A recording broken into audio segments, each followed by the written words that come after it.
G'day everyone, Heidi, my welcome to the show. It's Tuesday the 30th of October. The Fonz is 62 today, which sure ages those of us who watched Happy Days in our childhood. 62. Tonight, the rarest, most endangered dolphin in the world, found only in New Zealand waters. Thousands of years ago, a small group of Hector's dolphins made their way north from their South Island habitats and never returned. Centuries passed, and the North and South Island branches of the family evolved slightly differently. Hector's in the south, Mauis in the north. Now, there are fewer than 150 Mauis left, and with extinction looming, it's time to act. But how? The Mauis live close to shore, and they live where the fish are, obviously, but close to shore and where the fish are is also where our inshore fishing industry earns its keep. Who do we protect? That's a decision the government is in the process of making right now. On the one hand, the inshore fishing industry and the jobs and money attached to it.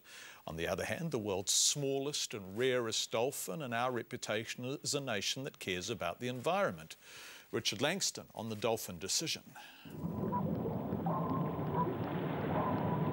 The Hector's dolphin, which scientists and environmentalists say is under serious threat from the way we fish. And they say its close cousin, the Mauis dolphin, is on the brink of extinction. Extinct, it's a cliche, but extinct is indeed forever. That's it. If you don't save them now, they will be gone. Barbara Maas is a British scientist turned environmentalist who travels the world trying to save endangered animals.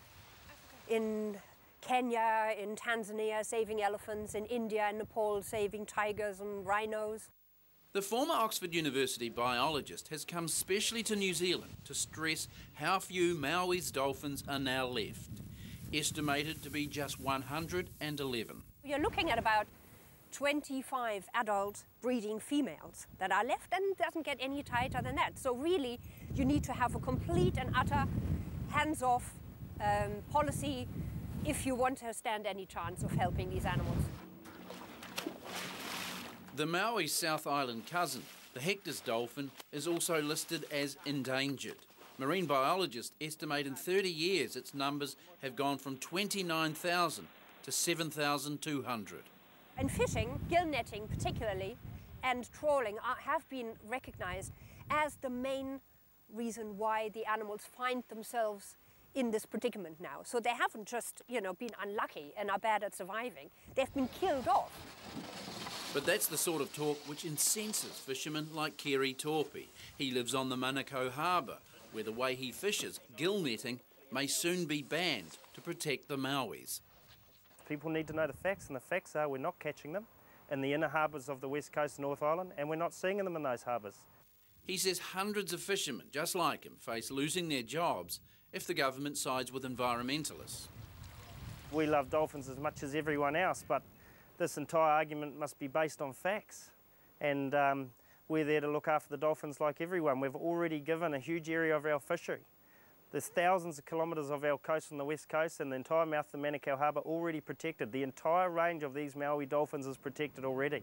Set nets are banned in the upper half of the west coast of the North Island to stop Mauis drowning, and the government's considering banning trawling and gill netting on much of the coastline to further protect both dolphins. It has an impact on commercial fishery and the recreational fishermen alike. You're taking away New Zealanders' rights based on misinformation. You're crushing livelihoods. The fishing industry says a ban on trawling and gill netting around much of our coast would cost up to $80 million.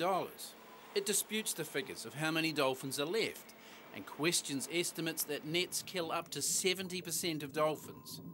The industry says disease and pollution are killing them, but environmentalists say that's nonsense.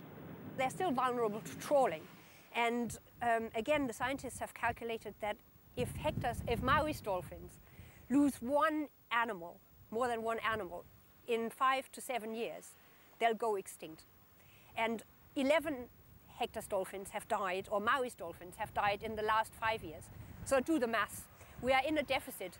You can't afford even a single animal. After the deaths of Hector's dolphins in the South Island, set nets were banned on part of that coastline. And environmentalists argue that the industry needs to adopt other fishing methods if both dolphins are to be saved.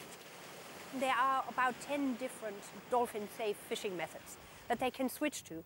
So we've heard from the fishing industry, oh, these people want to ban fishing around the entire coast. No, we're just wanting you to switch to dolphin-safe fishing methods. But the industry says there are no commercially viable options to trawling or gill netting in the inshore fishery. We've done more than enough. Any further restrictions will finish the entire fishery, inshore fishery of New Zealand. It will be the start of the finish. At stake, millions of dollars in jobs. Our claim to being a sustainable nation. Environmentalists say if the Mauis are wiped out, it will make headlines around the world. The Prime Minister has recently said that perception and that reputation is priceless, around the world. Well, extinction doesn't sit too comfortably with that.